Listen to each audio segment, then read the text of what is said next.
Por muitos anos eu dormi com a porta fechada, mas nunca trancada. Achava que a dor da viuvez seria meu pior castigo.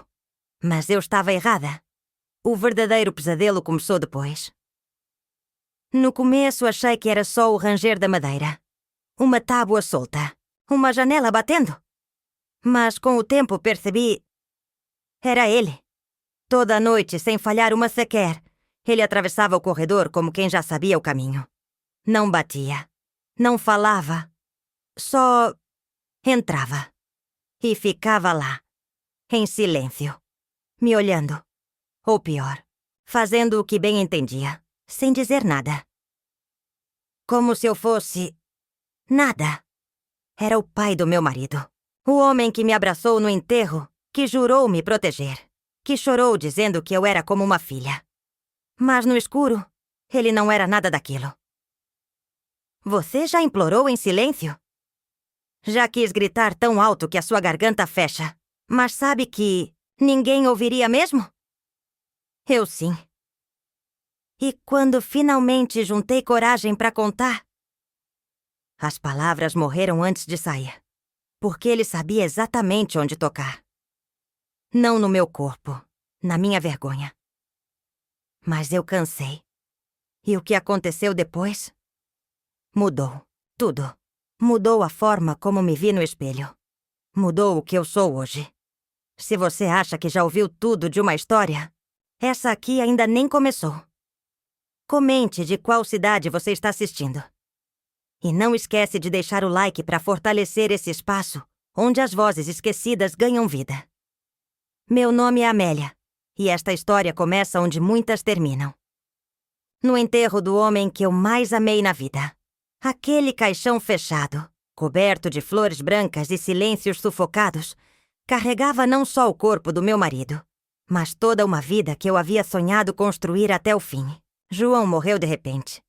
Um mal súbito, como os médicos disseram. Um colapso que o levou num piscar de olhos, deixando para trás uma esposa viúva, um filho de apenas 6 anos. E o pai dele. O nome do meu sogro é Osvaldo.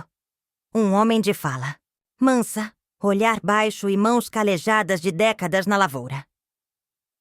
Quando João se foi ele quem segurou meu braço no cemitério. Foi ele quem me deu o primeiro prato de comida quando eu não conseguia engolir nada. Foi ele quem prometeu: enquanto eu estiver vivo, você e o Pedrinho nunca vão passar por necessidade.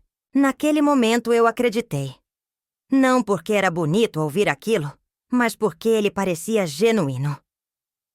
Um homem simples, que mal sabia ler, mas que transmitia autoridade só com a presença. Os outros o chamavam de seu Osvaldo, mas dentro daquela casa depois da perda de João, ele se tornou a figura que mais se impôs em silêncio. A casa era antiga, feita de madeira pesada, com janelas que estalavam à noite como se gritassem memórias. Ficava no interior do Paraná, longe de tudo. Depois do enterro, voltei a morar lá, junto com o Pedrinho e o velho. A gente já tinha morado, ali anos atrás, quando João ainda estava terminando de construir nossa casinha mais próxima da cidade. Mas agora, não tinha mais sentido voltar para aquele lugar vazio. Eu precisava de amparo. Precisava de chão. Durante o dia, tudo parecia normal. Eu cuidava da horta, preparava o almoço, ajudava Pedrinho com as tarefas da escola. E seu Osvaldo? Ele ficava no alpendre, enrolando palha de milho, espiando o mato crescer. Era um homem de poucas palavras, mas sempre gentil, sempre solícito. Me chamava de minha menina, como costumava chamar antes mesmo de eu casar com o filho dele. Às vezes, quando me via lavando roupa no tanque, chegava perto e dizia que eu era uma moça muito forte, que João tinha tido sorte de me encontrar. Eu sorria por costume, porque ainda doía escutar o nome dele. Mas então começaram as noites. A primeira vez que percebi, achei que estava sonhando. A maçaneta da porta girou devagar, sem barulho. Eu acordei com aquele estalo mínimo, quase imperceptível. A luz do luar batia na janela, e eu pude ver a silhueta dele, parada na porta, em silêncio. Fiquei imóvel. Pensei que Pedrinho tivesse chamado por ele, ou que algo ruim estivesse acontecendo. Mas ele não disse nada. Não deu um passo. Só ficou ali, me observando. Depois, voltou pro corredor e sumiu. Na manhã seguinte, agi como se nada tivesse acontecido. Eu não queria parecer paranoica. Achava que o luto estava mexendo com minha cabeça. Mas a segunda vez foi diferente. Dessa vez, ele entrou. E se sentou na cadeira que ficava no canto do quarto. Sentado, de frente para a cama, em silêncio. Eu fingia estar dormindo. A respiração contida, os olhos fechados. Senti o tempo passar. Talvez 1 hora, talvez mais. Até que ele saiu. E a porta se fechou devagar. A partir dali, virou rotina. Sempre no meio da madrugada. Ele abria a porta, entrava e às vezes sentava. Outras vezes ficava em pé, imóvel. Como se estivesse esperando algo. Como se eu devesse algo a ele. Tentei falar com ele uma vez, durante o café. Perguntei se ele andava sonâmbulo, se lembrava de algo estranho durante a noite. Ele olhou para mim, apertou os lábios e apenas respondeu: "Às vezes a gente anda por onde o coração ainda tá preso." Eu engoli seco. Não sabia se aquilo era uma poesia, uma metáfora ou um aviso. Falei com minha irmã pelo telefone. Ela morava em outro estado. Quis dizer tudo, mas só consegui comentar que achava o sogro estranho. Ela riu e disse que os velhos ficam esquisitos mesmo, principalmente depois de perder o filho. E eu me senti mal por pensar o contrário. Talvez fosse só isso, não? Um homem quebrado, pela dor. Só que não era. As visitas noturnas começaram a ficar mais longas e menos silenciosas. Às vezes eu acordava com ele próximo demais, sentado na beira da cama, com a mão no meu lençol. Certa noite senti sua respiração próxima do meu rosto. A respiração de um homem velho, cansado, mas ainda faminto de algo que eu não entendia e que não queria entender. A partir. Daí passei a trancar a porta. Mas ele tinha a chave. Ele sempre teve. E o pior, ele sabia que eu sabia. Era um jogo silencioso, um ritual de poder. Durante o dia, ele era o velho amável que contava histórias pro neto e capinava o quintal. À noite, ele virava aquela presença fantasmagórica, imóvel, insuportável. E eu? Virava um pedaço de carne congelada, sem coragem de reagir. Tentei sair. Tentei ir embora. Mas para onde eu ia? Eu não tinha emprego, nem casa. João era tudo o que eu tinha. E ele havia me deixado com um filho e um silêncio pesado demais para carregar sozinha. Tentei falar com a assistente social da cidade, mas na hora de explicar, travei. Como se fosse eu a culpada. Como se eu estivesse inventando tudo. Até que uma noite ele foi longe demais. Mas isso eu só posso contar na próxima parte. Porque foi nesse momento que tudo mudou. A noite que ele cruzou a última linha não começou diferente das outras. Chovia forte, daquelas chuvas que parecem lavar até os ossos da terra. O telhado rangia, e as goteiras faziam poças ao lado, do guarda-roupa. Pedrinho dormia no quarto ao lado, e o barulho dos trovões fazia parecer que o mundo inteiro estava ruindo por dentro. Foi por volta das 2 da manhã que ouvi a chave girando. O clique seco, a maçaneta deslizando, o som de pés descalços na madeira. E o silêncio. O mesmo silêncio de sempre. Mas dessa vez, quando abri os olhos, ele estava mais próximo que nunca. Sentado à beira da cama, as mãos nos joelhos, me encarando. João teve sorte de te ter, mas eu te vi primeiro, sabia? A voz saiu rouca, quase como um lamento. Você não sabe o quanto eu aguentei calado. Agora, não preciso mais aguentar. Eu me levantei num pulo. O instinto tomou conta. Comecei a gritar. Não gritar de pavor, mas de fúria. Pela primeira vez, não me importei se Pedrinho ouviria. Não me importei com vergonha, com culpa, com medo. Só gritei. Empurrei. Chutei. Joguei tudo que estava ao alcance. Ele recuou, cambaleando, e tropeçou na quina da cadeira. Caiu. A cabeça bateu contra a estante. O barulho do osso rachando ainda ecoa na minha memória até hoje. E então... silêncio. Não chamei ambulância. Não liguei para ninguém. Fiquei ali, em pé, olhando para o corpo de um homem que durante anos ocupou o espaço de protetor, enquanto escorria por dentro o verdadeiro monstro que era. E tudo que eu consegui pensar foi... acabou? Mas não. Aquilo não era o fim. Era só o começo. No dia seguinte, contei à polícia que ele havia caído sozinho durante a madrugada. Disse que tentei ajudar, mas que já era tarde. O médico do IML confirmou que foi um acidente. E assim, Osvaldo foi enterrado. Com flores, com vizinhos, chorando e com todos os elogios que um homem de bem recebe quando morre. Mas dentro de mim, algo diferente havia sido sepultado. Minha submissão. Por semanas evitei sair. O luto oficial era por ele.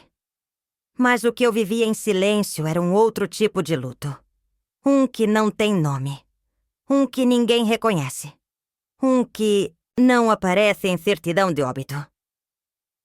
Era o luto pela mulher que eu tinha deixado morrer dentro de mim. Foi nesse período que comecei a escrever tudo. Cada detalhe. Desde a primeira vez que ele entrou no quarto até a última palavra que disse, antes de cair. Era como se cada linha escrita tirasse um pouco da lama que ele havia deixado na minha alma. E foi num desses cadernos que encontrei uma anotação antiga, que eu mesma havia feito anos atrás, quando o Pedrinho ainda era bebê. Nunca esqueça. O medo adormece quando encontra a coragem escrita. A frase era de uma palestra que assisti quando ainda era jovem, com uma especialista em traumas chamada Doutora Letícia Moura. Lembro que ela dizia que o maior erro das vítimas era tentar apagar tudo da memória, quando na verdade o caminho da cura passava primeiro por reviver, para então ressignificar. Decidi então fazer algo que até hoje não sei se foi coragem ou loucura. Escrevi uma carta, endereçada a mim mesma. Mas não como eu era agora. Escrevi como se fosse uma Amélia do futuro. Forte, livre, plena. E nela prometi. Você não vai morrer em silêncio. Não mais. A partir daí comecei a me movimentar. Arrumei um emprego na cozinha de uma escola rural. Recomecei, com os dedos ainda tremendo, a aprender o que era cuidar de mim. Não por obrigação, mas por merecimento. Aos poucos fui contando partes da história para mulheres que pareciam carregar os mesmos silêncios. E ali descobri que eu não era a única. Ele entrava toda noite como se fosse dono de mim. Uma me disse, chorando. Meu pai fazia igual. Eu só descobri que era errado aos 30 anos. Confessou outra. Era como se minhas palavras autorizassem outras vozes a existirem. Como se, ao quebrar meu silêncio, eu quebrasse também os grilhões que prendiam dezenas de outras. Um dia recebi um convite para falar numa reunião de mães na escola. A diretora, que era discreta, mas perceptiva, viu meus cadernos e disse: "Tem mulher aqui precisando ouvir isso, Amélia. Sua dor pode curar." Subi naquele pequeno palco improvisado tremendo. Mas falei. Falei do luto, do silêncio, da chave girando à noite e da escolha de viver. Depois disso vieram os olhares. Alguns desconfiados, outros solidários. E claro, os cruéis. Aqueles que diziam que eu exagerei. Que coitado do seu Osvaldo. Ele sempre foi tão bom. Mas eu não respondia. Por que mulher que sobrevive já lutou demais para continuar se explicando? Voltei à minha casa meses depois. Aquela que João e eu construímos com tanto esforço. Ainda estava lá, intacta, como um tempo congelado. Levei Pedrinho comigo. Ele não lembrava de quase nada. Ainda bem. Refiz cada canto, cada móvel, cada parede. Não queria lembranças. Queria recomeço. E uma noite, mexendo nas coisas antigas do João, encontrei uma fita cassete. Era uma gravação antiga, dele com o pai. Eles estavam no campo, rindo. Falando sobre colheita, sobre vacas, sobre a infância. Mas num momento da gravação, a voz do João fica séria. Pai, às vezes a mãe diz que o senhor olha pra Amélia diferente. Silêncio. Eu sei que o senhor não faria nada, mas não olha mais assim, tá? E então a gravação termina. Fiquei paralisada. João viu. Ele sabia. Ou pelo menos, sentia. E isso me destruiu. Porque ele se foi antes de poder me proteger. E eu fiquei. Hoje Pedrinho já é homem feito. Tem esposa, filhos, vida. Nunca contei tudo. Só disse que seu avô era um homem complicado. E que a gente nem sempre conhece quem dorme sob o mesmo teto. Talvez um dia ele leia essas palavras. Talvez não. Mas se ler, que ele entenda. Não foi covardia. Foi sobrevivência. Anos se passaram desde aquela noite. E mesmo depois de ter me libertado fisicamente daquele pesadelo, algo ainda me prendia. Eu sorria. Trabalhava. Conversava. Mas bastava o vento soprar num certo tom, ou o som de uma chave girando ao fundo, para minha espinha gelar como se estivesse de volta àquela cama. Pessoas acham que sobrevivência é fim de história. Mas não. É. Sobreviver é só o primeiro capítulo. O resto é guerra silenciosa. É cicatriz que coça. É respirar fundo todo santo dia e seguir fingindo que tudo está bem. Mas eu cansei de fingir. Tudo mudou numa tarde qualquer. Eu estava organizando os papéis do inventário da família. Aqueles que nunca quis mexer.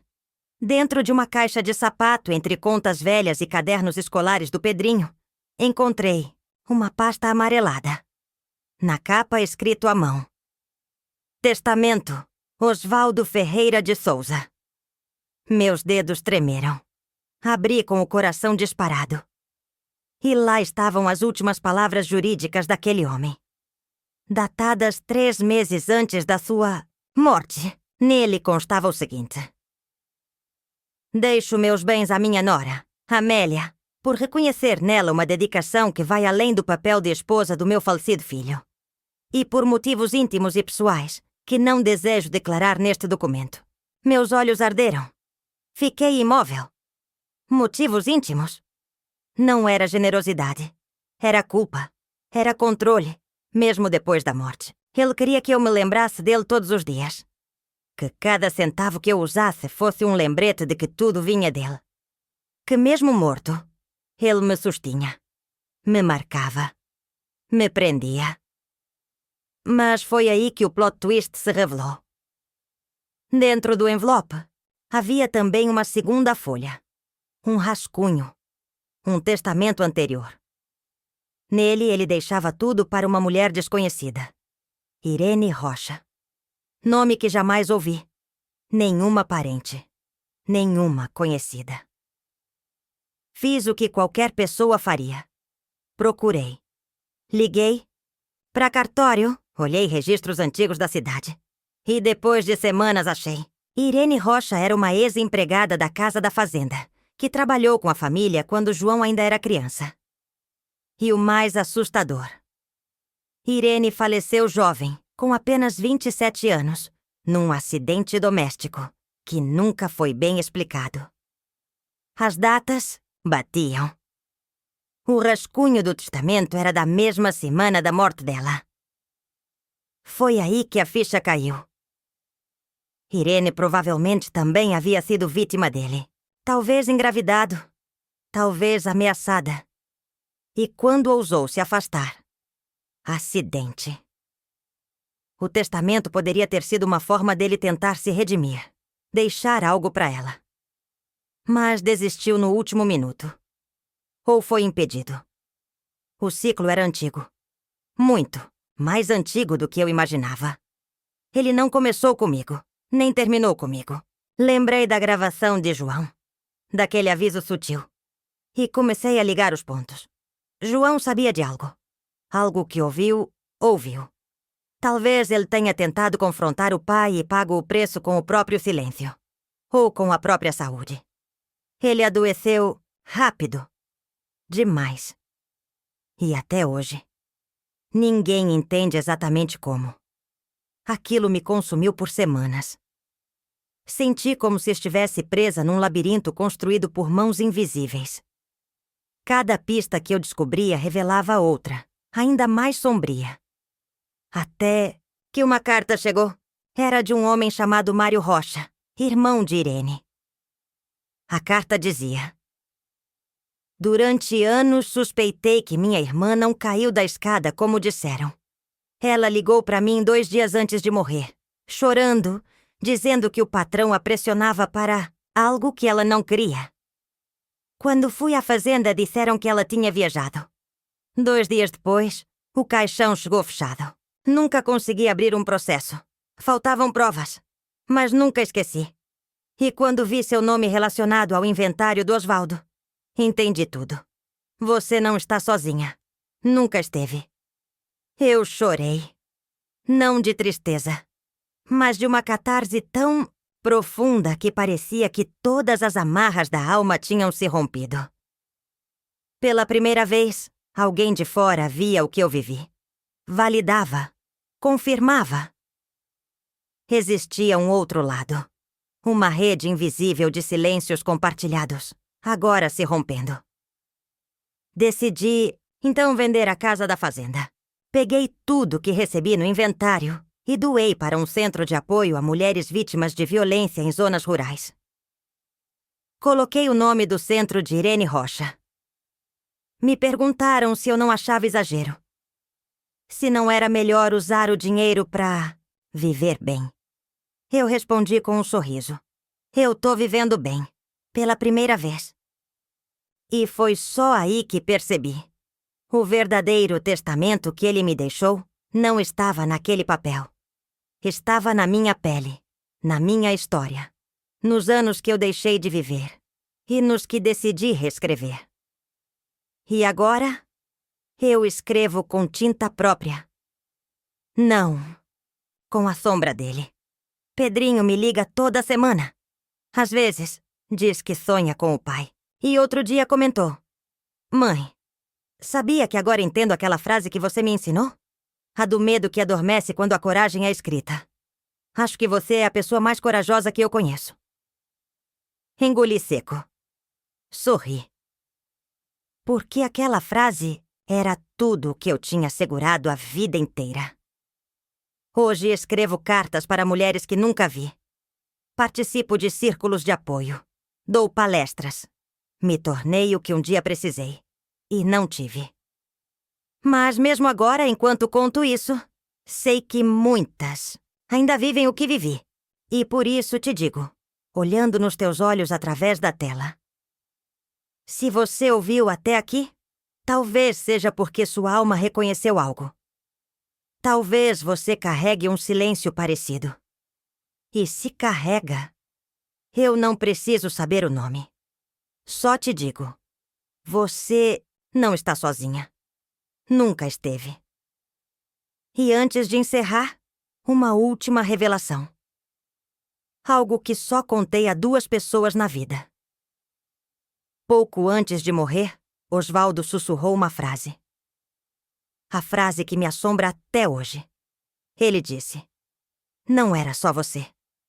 Nunca foi. Me arrepio toda vez que penso nisso. O que ele quis dizer? Que havia outras. Que tudo era parte de algo maior? Nunca saberei. Mas carrego comigo essa pergunta todos os dias. E talvez seja isso que me faz continuar. Porque enquanto houver perguntas sem resposta, haverá histórias para contar.